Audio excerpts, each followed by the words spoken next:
Welcome to the Clubhouse Rags Show, your backstage pass to style, stories, and the swagger that sets the Clubhouse apart with your host, Lee Lathowers, proudly sponsored by Clubhouse Rags, where classic meets bold and every stitch tells a story. Whether you're teeing off or kicking back, this is your hour to unwind, get inspired, and stay sharp. Let's roll.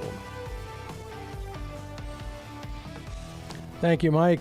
Thank you for that great introduction. And welcome back, everyone, to the Clubhouse Rags Show. A very special show today for a couple of reasons. One of them sitting to my immediate left, which is my daughter, Jennifer. And to my immediate right, my grandson, Jacob. And the reason that we have them here today is we're going to be focusing on my father, Leo Rags Lathauer's art, his technique and his style over the 60 years that he produced it.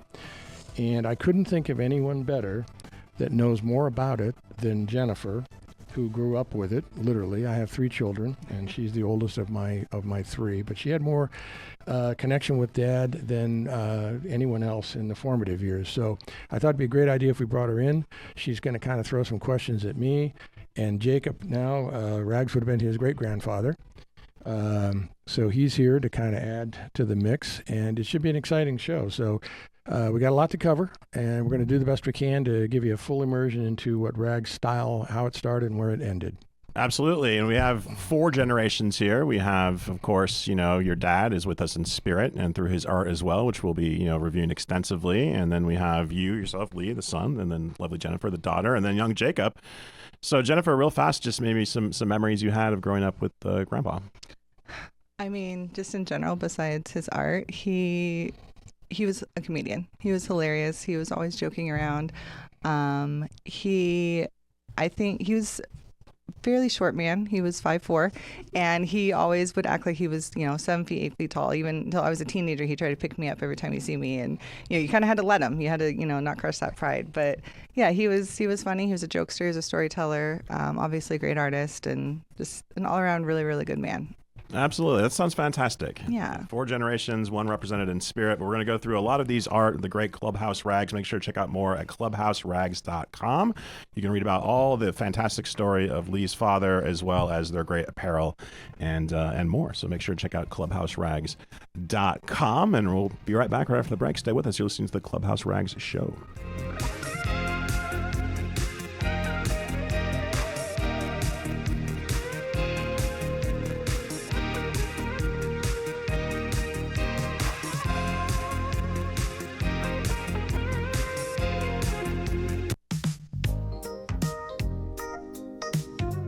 You are listening to the Clubhouse Rags Show. Thanks, Michael. Good to be back. Well, as I mentioned in the introduction, we've got a lot to cover and a short time to cover it in, so we're going to jump right in.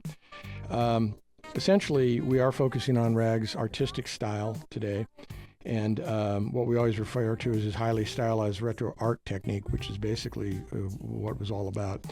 But we're actually going to start now where he started. He really was putting his life on the line to a dangerous start to an art career, and that was basically in 1941 after the Japanese had bombed Pearl Harbor. The call went out nationally for young men in the United States to join the armed forces. The ones that weren't being drafted were enlisting on their own voluntarily to be able to meet the needs that the armed forces of the United States were looking at as we got into this conflict with Japan. He did not graduate high school. His high school graduation was joining the Army. He would have graduated had he not enlisted in the infantry. And basically, when you go in the Army, everyone gets a specialist rating, whether you're a cook or you're a mechanic or whatever it may be. He had an aptitude for art, so when he tested for his rating and when he joined in Chicago, they listed him as a combat sketch artist, which he had no idea what that was. But his job was to actually capture combat as it evoked. And he did it working with a group of newspaper writers and people that wrote for magazines and radio programs that were reporting back in the United States about what was going on in the front lines in the war years. So a major change in his life to be put under fire, literally, and to do this. He didn't have any natural training, or he had natural ability, but he had no formal training in art. He never attended an art school. That wasn't in the cards for his time before he joined the Army. He would have liked to. His style was very, very unique in the very beginning. We've got some imaging here that shows what his early work looked like. And the pictures that you're seeing now are not combat sketch art. Unfortunately, we don't have any of that to show. But these are images that he did in the later 40s, 1946 to 1948, when he actually had joined the 82nd Airborne Division after he got out of 5 years of combat with the 7th Infantry Division. And in this image right here, you can see actually the 82nd Airborne logo on the lampshade. Exactly. He heard that he knew being a ground pounder for Uncle Sam only paid $50 a month. And that was if you lived long enough to spend it. Someone told him while he was recovering after being wounded on Okinawa in October of 1944, he was in a VA hospital for a year in Indiana. And a buddy has said, you know what, if you join the Airborne, they pay $100 a month. And he went, that sounds like a good deal. Plus, he was trying to figure out what he was going to do when he got back into civilian life, because after the war, millions of guys were going back to their civilian jobs, and there weren't a lot to choose from. So he went, when he joined the 82nd Airborne, which is located in Fort Bragg, North Carolina, they had a post newspaper called the Paraglide, and he was hired to do the cartoons for the Paraglide once a week. And this is some of the imaging that you see now that he did for that publication. And it's very rough in some some fashion compared to what you'll see what he did later. It has almost a very Tex Avery kind of look, Tex Avery was a cartoon illustrator back in the 40s, who was very, very successful and did a lot of comics for movies and TV. And I don't know if that was an influence for him or not, but he kind of takes that connotation. But it was a good start for sure. And he was doing it for 2 years for the Paraglide, so it was a great time for him to be able to kind of get into something. There we go. There's the banner for it. Get into something that was a little more grounded while he was trying to figure out his life and what he was going to do after his military service was over, which essentially was done in 1948. So this is the day in, day out life of a GI in the Airborne. And he was kind of doing it with a tongue-in-cheek impression of all the things that these guys were tasked to do and had to do in their normal routine with the Airborne. Jennifer, were you aware of, did Grandpa ever talk about his time in the service? Yes. I know a lot of people who went through what he did don't necessarily always talk about it, and he was always very open to it. I don't know if that was his way of healing from it, or he just was never afraid to talk about it. He would bring it up. He was happy to tell stories. They weren't always happy stories, but he, every Christmas, he'd talk about where he was, certain Christmases, and it just, it's one of those things that a lot of his stories would make you sad, but they also make you really proud of him and just really feel blessed that he was still in our lives after everything that he went through, and continued to be around to share his art and his stories and just his heart, his love of life. A lot of these cartoons are quite irreverent. Like this one I'm going to show up right here on the screen right now. Maybe a little bit blue. Yeah, the inflation lecture. He had a way of capturing humor like no other. He really did. Even in these formative years, and he was now in his early 20s when he was in the Airborne. So yes, he was very tongue-in-cheek, but it really hit hard because these are the things that these guys had to do. They had to watch movies about hygiene and health and, how to stay out of trouble and how to be a good soldier. So he really was spot on with the way he would illustrate what the day in and day out life was of somebody in the military. There's an early shot of him there from back when he was working for the American Weekly newspaper in Chicago once he got a little grounded in the 1950s. I guess answering for something he should have been doing. I don't know. He looks a little guilty there. But yeah, what a vivid career. What an interesting start. Everyone has a start. Everyone has a story. And he would have never have dreamt, I don't think, in his early years that this is how he was going to get into a career that was going to last him 60 years of his life. It's just amazing to me that he pulled this thing off. And when he returned, he's like you said, he spent a year after he was wounded. Yeah, VA hospital in Indiana. He was laid up for a year after being hit on Okinawa. On Okinawa, so the closing stages of the war, 1945. Yep. And then he then transitioned, took his talent for art, and was in the advertising industry, correct? Well, as he laid there in bed in Indiana, he's trying to figure, well, what am I going to do? Because a lot of the jobs that were available aren't now. Most of these guys they've all mustered out and have gone back to civilian jobs. So he was thinking about freelancing when he got out, which is exactly what he did as he got into the 1950s. He took up freelancing where he'd kind of be his own boss, but there was a need for what he was doing because what he did is he went into window painting. And he took that up in downtown Chicago. And this is some of the work that he did for windows for different storefronts throughout the city. And as you can see now, a jump in his style was somewhat different than what he started doing with the paraglide. You can kind of just tell by the aesthetic, by that style that you just mentioned. Yeah. That, I mean, when I look at this image, I think 1950s rather than 1940s absolutely. or 19. Yep. It seems like, he was really cognizant of the time and influenced by, what was going on around him. Yeah, he's got some great stuff here they're really timeless. If you think about it, you don't really see window painting anymore, window dressing maybe, but no one that's actually out there. It still exists, of course. But here's one that he did for a pizzeria that he turned around and did a self-portrait. I was just of about himself. to say, is that self-portrait? Did he smoke a pipe? He did for a while, yeah.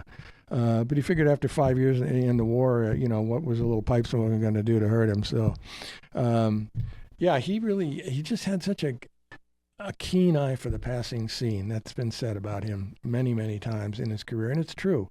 It's really dead on. It really is. Yeah, both my grandfathers, who were probably your dad's age, both smoked pipe. Yep. Both were World War II that was veterans. a status symbol back then. It was. You were a cultured English professor. If you. Yeah, that was before Hugh Hefner made it really popular. Yeah, absolutely. Well, this is fantastic. Just a march through history.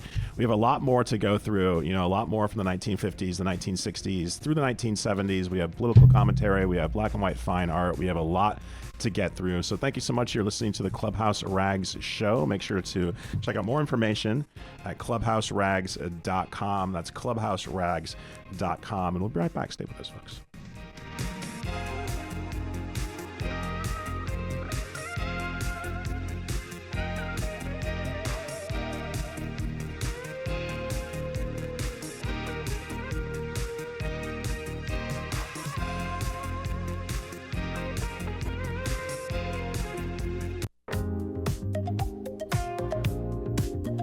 You're listening to the Clubhouse Rags Show. Thank you, Mike.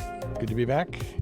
Well, we're going to move right along here. As I said, try to get this all in for you as much as we can. We've got a lot of imaging still to share with you to kind of show what Rags, where his mindset was at and how his artistic skills really, I wouldn't say improved, but certainly changed.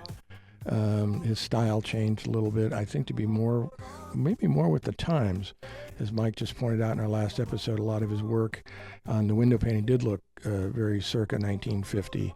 And he was great at being able to adapt to things kind of instantaneously. So, I mean, for having a talent that had no formal schooling, he really did capture the moment like a lot. There's a lot of other guys out there that have done this. He's not certainly the only one, but he's the only one in our family that proved us all wrong. Well, let's talk about the fourth generation of Lathauers, a.k.a. Lynn. Jacob, do you share any of your great-grandfather's artistic talents or anything like that? No. Bucks? Oh, yeah. I've done one in school. I've done a few. Yes. My mom says I have his smile. I have his little smile in his nose. You have his mouth. But yeah, That's I what I think meant. Yeah. Same thing. artistically, yeah, you love drawing comics, and I think Yeah. yeah. I liked art class. little bit of the DNA, I think, fell that way. I think so. Yeah, I think you might have the next great fine artist here, comic book artist, perhaps. Yay. Let's go back to talk about some of these. We talked about in the last segment the evolution, where you had the combat correspondent black and white drawing, and now we're going into the 50s. We have the sign drawing, and as you can see, and we talked about before, the change in the aesthetic that really matches that kind of very stylized, bright colors, but almost modern, postmodern look of 1950s fine art, especially fine commercial arts. And we have the pizzeria, we have the Jumbo Burger, of course, the Sinorama. And this one is interesting to me. This one, almost seems like very fine art. That one is my mother. He actually just superimposed her photograph of her face on one that he did for the Penton Publishing Company. It was kind of a tongue-in-cheek thing for their telephone operators back when we had telephone operators. And he did that as an homage to my mom. So that's kind of cool that he did. My mother was a model. And she actually was a hand model, of all things. And she had a lot of work back in the 50s and the 60s doing things for cosmetic companies and jewelry companies. So Dad finally, at some point, put her in there, and I think she never forgave him for it because she didn't really like being photographed, because she was a hand model and she was used to having her hands photographed, but not her face. Yeah. So go figure. How'd they meet? Did they meet professionally or did they meet personally? They met personally at a VFW dance in Chicago after the war. There was an 11-year difference in their ages, and I don't know if it was love at first sight or not, but my mom was actually a very good dancer, as my father was, and that's basically the chemistry that brought them together. They were at a VFW dinner dance back in the day, and met in the early 50s. They were married in 55. I think they met in 51, if I remember right. But that's what brought them together. I like to think it was love at first sight. Well, that could be too. Here's another one where you see some photographs interspersed with the fine art. Yeah, Dad there. He kind of took what he did for the pizza window, and then some years later he gussied it up and he put a picture of him and Mom in there, and there's myself and my brother Kerry. From back in the 80s. It must have been. Yeah, late 80s, early 90s. Late 80s, early 90s, yeah. So he liked to screw around with things, change them up, take old work and refresh them. It was kind of cool for him to be able to do that. And as we move on from the 1950s to the 1960s, once again, you see the style change where you see the aesthetic of the 60s really come through the art. I can just, look at this. It seems like something you'd see in the back of Mad Magazine or something like that. Yeah, good. Yeah. I like that. That was from our time when we'd moved from Chicago to Santa Barbara in 1964. And that was the Fiesta parade that Santa Barbara is so famous for just had their 100th anniversary this year, actually. This is some stuff that was his view of things that he used to see in Santa Barbara. This is Grandma out shopping, tuned by Batman. So that's actually from a coloring book that he produced in '65. One of the many images that he had in there. And it was just things it was his interpretation of life in Santa Barbara County. And they're really cool because they're dated, obviously. But again, he really captured the moment. This was something he did for a friend of his who was leaving the company where he was working. And of course, the verbiage has been around for quite a while, but he actually used it to do a goodbye card for this guy. So when I look at this one from the 1960s, this one reminds me very much of some of the illustrations you'd see in Hunter S. Thompson books. Yes. And that was actually a self-portrait of him when he went from pipes back to cigarettes. And he called that one Crafting Bold New Strategies. So, yeah, he threw that one out one day. Now, that was his work, his look at fine art. This is a remembrance of back in during the war years, and the caption on this was "The Night Has 1,000 Eyes," which he didn't come up with that verbiage. That's been around as well, but it seemed very fitting for his time that he was in the infantry. Yeah, that you can really see by his strokes here and by the aesthetic as well that he really captures kind of the chaos of what was going on in his life at that particular point. Yeah, oh, absolutely. Yeah, I don't know if these were easy for him to do, or if they were difficult for him to do. I was only in 3rd grade at the time that this was going on. But these are non-comical type imaging that he did. So he had the ability to go to the wide end of the spectrum. He could do cartoons, and he could also jump in and do the fine art stuff as well. And he was very adept at it. As you see here, this was kind of something that stimulated him while we were living in Santa Barbara, and didn't have a name on it. Just kind of a Hispanic character that he saw at some point and decided to replicate. Put a little color in there to kind of jazz it up. What about this one? This one actually is when he got into newspaper advertising. And back in the day, there was no scanned art. You didn't go to a computer and pick an image and drop it in and you were done. You had to create the image to sell the product. And EJ was a camera company, a camera photo development company. And this is one of the ads he did for a paper that he was working at. So it was EJ Loves Me, and basically it was just kind of promoting their product. But he did a lot of these. He did food ads, trying to sell beans and soup and bread and for some supermarkets. But he always put his touch in there, put a character in there that was selling it for them, which was kind of cool.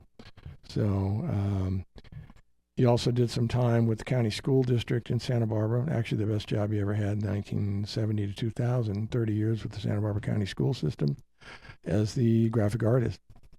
And he utilized a lot of stuff that he did for things that were educational programs that we were putting on. And here's another one that really shows his commercial aspect as well. Note the prices. Yeah, this is a Buck Goes a Long Way at Scolari's, and this was a local market back in the day that we had. And I believe, I can't read the caption below, but I think it says you get a lot for your wampum at Scolari's with these prices. So he basically put the chief and the squaw in there, as he did with other characters, and it's just without it, it'd be just a regular food ad. Touting what they were selling that week. And then moving to probably the back half of the 60s, you can see it gets a little political here. This is when he was with the school system. What's the matter, chief? Long hair, get those kids out of here. Not kids, teachers. So, kind of a juxtaposition between a couple different generations at hand, but he really kind of, again, captured the moment. Which is kind of neat. Speaking of the moment, we have, I believe, some hippies coming up right now. Yeah, that was actually a throwback to when we moved from Chicago to Santa Barbara. That was not our most uplifting moment for him. He was actually on as the art director of Prudential Insurance downtown in the Prudential Building, Chicago, which was the best job he had had to date then. That was in the early 1960s. And in 1964, my mother and him decided that they were tired of Chicago. They were tired of the 2 principal seasons of August and winter after too many years. And it was time to pull up roots. And my grandparents had moved a year earlier to Santa Barbara, California. And guess where we were going to go? So they packed up the house. They sold the house. They packed up a few things. They put it in a Beacons moving van. They threw my brother and I in the backseat of a 1961 Dodge Seneca. And we followed a Beacons moving van from Blue Island, Illinois, all the way to Santa Barbara, California, only to find out that the job that he thought he had lined up through a lateral transfer did not exist when we arrived. Oh, no. And he was absolutely out of work, literally. So a whole new thing opened up for him then, trying to figure out, what do I do now? I've got a wife and 2 children, no home. We're 2,500 miles away from where we used to live for years, and now we have to start over. So this was done actually as kind of an homage to us making that move. We didn't hitchhike out here, but he named this one No Room at the Inn, which was appropriate. And again, another great example of his fine art and what he could do with pen and ink. He was really a master. Do you have personal memories of that westward expansion? Oh, yeah, I do, because my father, wanting to get where we wanted to go sooner than later, had kept a 2-pound Hills Brothers coffee can in the back seat for my brother and I, so we didn't have to stop a lot to go to washrooms. Oh, okay. Yeah, so I have a fond memory of the Hills Brothers coffee company, yes, for that reason. Yeah. Wow. Stick around, you guys. We're going to go through the 1970s and beyond right after this break. You're listening to the Clubhouse Rags show. Make sure to check out for more information and the whole story of the fine art and the Clubhouse Rags fine apparel at clubhouserags.com. Stay with us.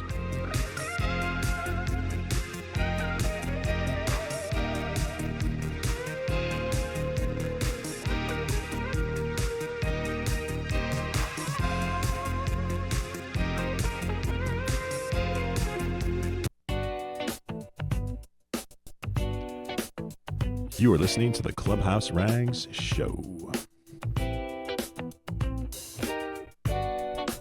Thank you, Mike. Well, we are back, and we're moving like a juggernaut here. We're going to talk a little bit now about major changes and redirection to finally settle into some security in Rag's life and his career as an artist. As I had mentioned, we'd moved from Chicago to Santa Barbara in 1964. With the hopes that Rags was going to have a similar job that he had at Prudential in Chicago, but the job was not there for him when we arrived. And I do not remember the details of why that happened as we speak, just that it did. And it was quite a stop sign in the middle of the road for everybody because we totally had to regroup. We ended up moving in with my uncle, which was my mother's brother, who was here in Santa Barbara and lived there for the better part of a year until Rags could figure out what he was going to do for work. He took on a lot of part-time stuff just to kind of find something that was going to be stable long-term. And it was 1964, so Santa Barbara was pretty much a hedonistic little beach town then. It's still the same way. There's just more people living there now.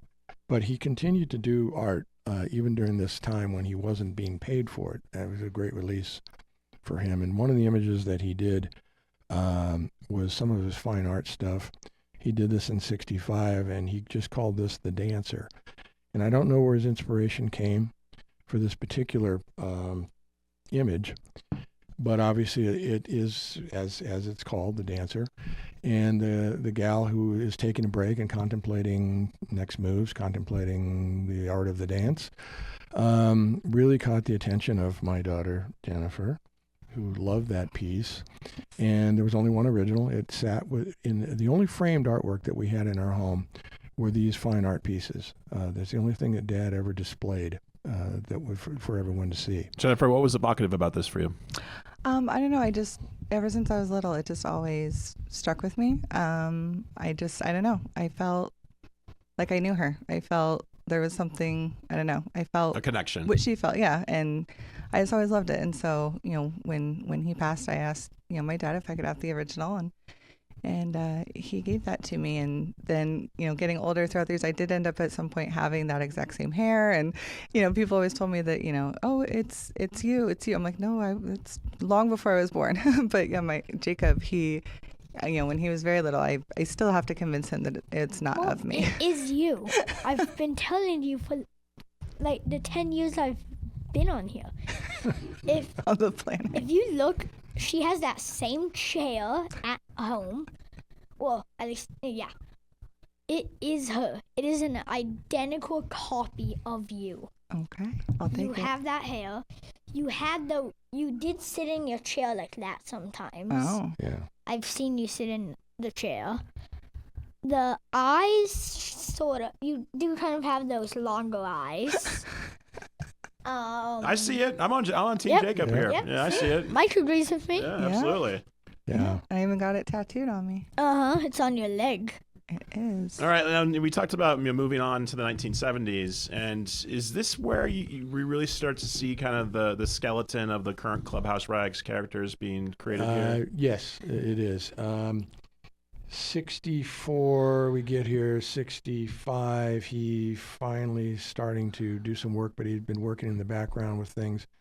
The Clubhouse Rags imaging, as you're looking at now, which is Wooly Wallop, which is his character's name, he started to do this color series of golfers, and these were actually caricatures of individuals that he was exposed to when he was still in Chicago, and he was dealing with the art department at Prudential. These guys all like to go out and play golf, And so Dad was never a golfer. He went out and tried it a few times, and he used to go out just for the fellowship of the whole thing. But as he went to these different clubs that these guys were members of, and he was trying to figure out how to pick up the game, he was also very in tune with the stereotypical characters that you find behind the clubhouse gates.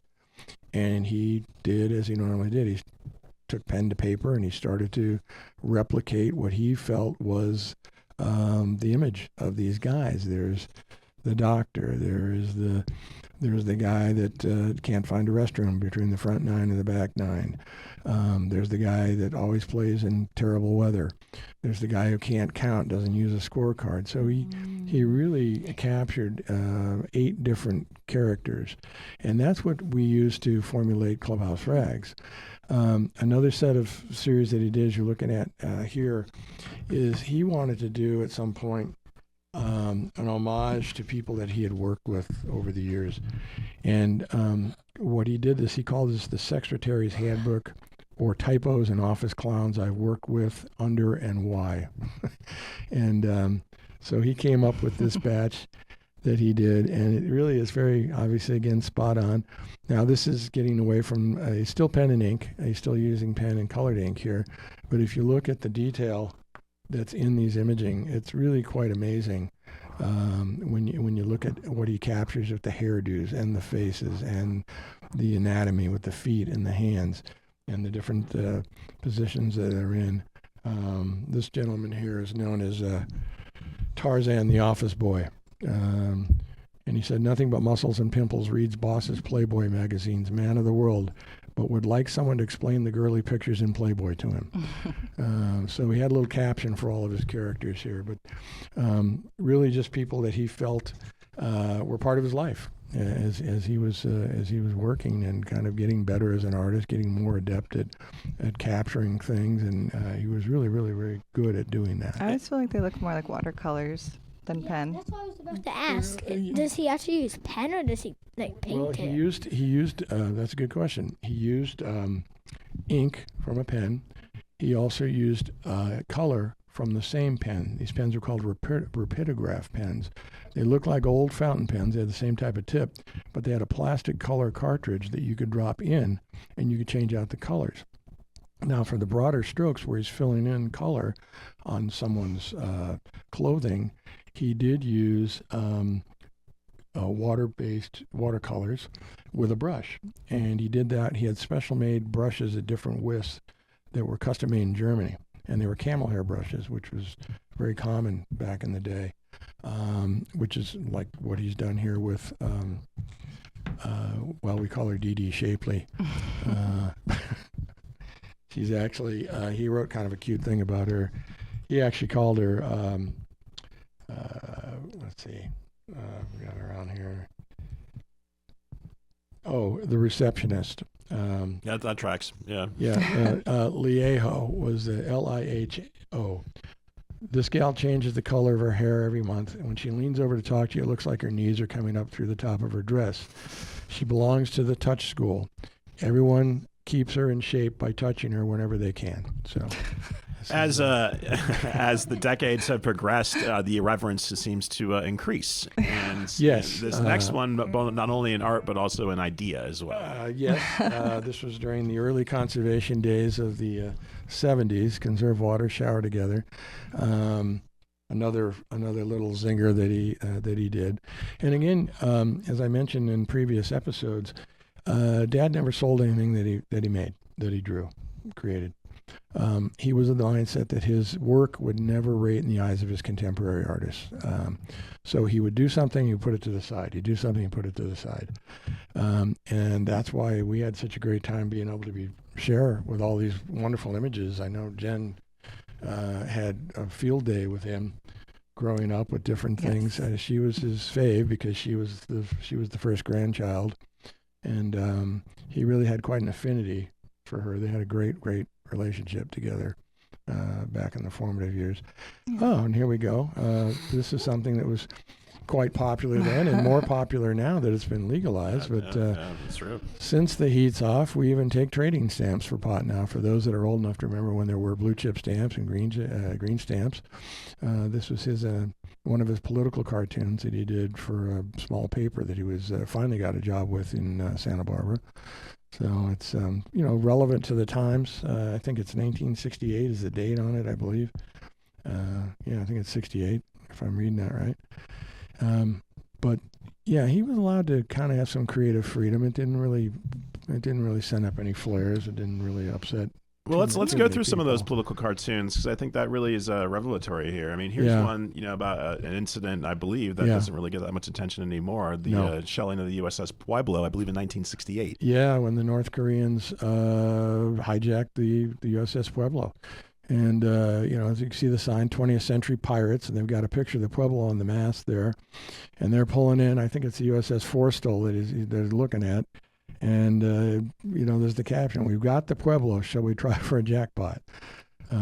Very relevant to the time when that took place. Not only would he work, he would do national or international, for this matter, political cartoons, but also local political cartoons, correct? Yeah, that was during the incorporation. Carpinteria was already a city. Montecito was already a city. Goleta, where we were living at the time, has only been a city for about 20. They just celebrated their 22nd anniversary as a city. So back then, they were not a gleam in anybody's eye. And also back then, when you'd mentioned, people say, "Well, where are you from?" And they'd say Goleta. They go, "Where? Goleta? What's a Goleta?" I said, "Well, it's right next to Santa Barbara." And they go, "Oh, yeah, Santa Barbara. I know Santa Barbara." So nobody really knew what it was. And there's a great example there, The Orphan, with the guy trying to kick Goleta Valley back through the door. The Chamber of Commerce trying to appeal to the people in Santa Barbara that, hey, we'd like to be recognized as well. So, but he got a great feel for it. Another one, Santa Barbara, 10 miles. Which way to Goleta? The board agrees. Should we do it? Should we not? This one is probably my favorite of his political cartoons because this one, it obviously has, been drawn by a combat veteran, but also I think, you can interpret it based off your own political worldview. We have Quezon, we have two Marines huddled in a foxhole, and then the caption says, "Anyone for a peace march." Yeah, that one really hits home a lot because that's what was going on at home when this was happening real time in Vietnam. For people who might not know, Quezon was an artillery fire base close to the DMZ that was under siege for over 9 months. That's absolutely correct. And so it had a lot of relevance for him to put that out. And what you said, Mike, is true. It heralds back to what he was doing in the very early years in the 40s. When he was the 7th Infantry Division as that combat sketch artist. So. Before we hit our last segment here, let's go through some of these family photos. Yes. Jen, you wanna fill in the blanks here? Well, that was Christmas morning. No. We had a very odd family. Yeah. It was Halloween, and I think I was probably around your age, Jacob, probably about 10. Yeah, you can see his favorite picture I was was a up tiger. on the mantle. Yeah. Oh, Yeah, I thought you were supposed to be a bumblebee. No. Oh, there he is. That would be Chris. Yep, your Uncle Chris there. Yeah, I don't know where we were. your oldest brother. Looks like a hotel or something. I'm Yeah. not You look sure. like you're right by shower curtains. Or That something. is could the be. quintessential 80s kid haircut, too, as well. Yeah. And Thanks, Mom. Yeah, there we all are together. I noticed several cocktails. That around was, the, I on do the remember table. that was my birthday. Yeah, Oh, where did you go? Somewhere in Santa Barbara. I just remember having I clam think chowder. that was Acapulco. I think I remember you. The restaurant. Yeah. This next one is super adorable, this one right here. Oh, yeah. Oh, I saw that love- one at home. Yeah, so Yeah. that was at Goleta Beach, and I feel like, obviously it wasn't every weekend, but I feel like pretty much every weekend growing up we had little beach parties. And, family would all get out and just spend the day at the beach, and Yeah. And Wow. last but not least, this one too is I love super that. adorable. You have your little What book Bert was he Ernie. reading? Yeah, he was reading Care Bears. Yeah. 80s baby. I know All right. those are the Muppets, but what are their names? Bert and Bert and Ernie. Ernie. Sesame Street. Yeah, they were roommates. Oh yeah, that's. I didn't read Muppets. I'm in Sesame Street. Stick around, you guys. We'll be right back right after the breaks to wrap things up here in the Clubhouse Rag Show. Stay with us.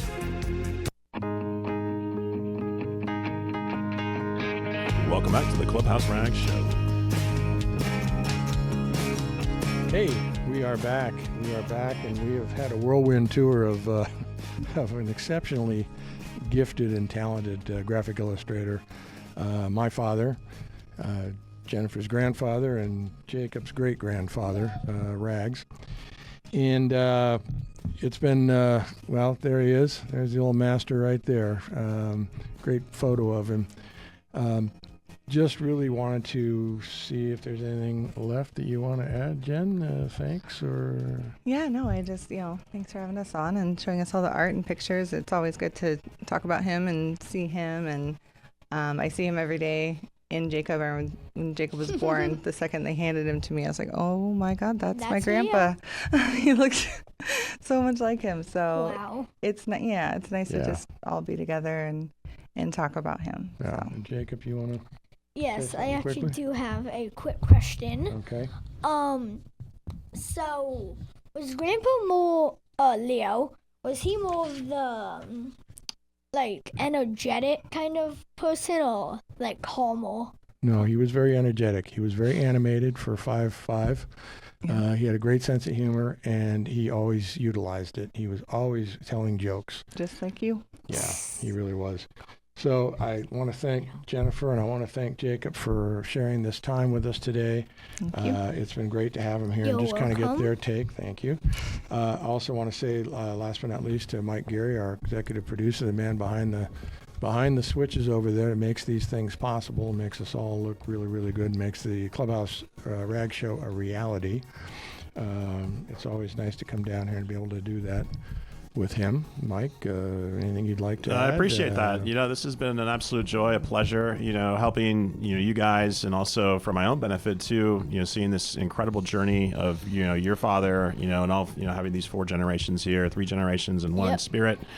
And, just seeing the evolution of his art, going back from when he was a combat, sketch correspondent all the way through his, the 50s and 60s and 70s. And I think it's just an amazing testament that you guys are doing for your dad. And also make sure to check out clubhouserags.com, not only for the fine apparel featuring some of this great art, but also just for the story itself. It's I think it's just a really great project. You guys have done a great testament, a great legacy for your dad. Thank you. Thank you. Thank you very much. Thank you. We appreciate that. We will be back. We're going to be previewing Rag's coloring book that I he already actually have did one. in 1965, and we're doing a reissue of it. And it's going to be available just in time for Christmas. So What a coincidence. we're going to talk about that, and we're going to show the illustrations in it. It's pretty cool. Don't It's I have a copy? growing up in Santa Barbara. All right. We'll see you guys next time on the Clubhouse Rags Show. Thank you. Bye. Bye.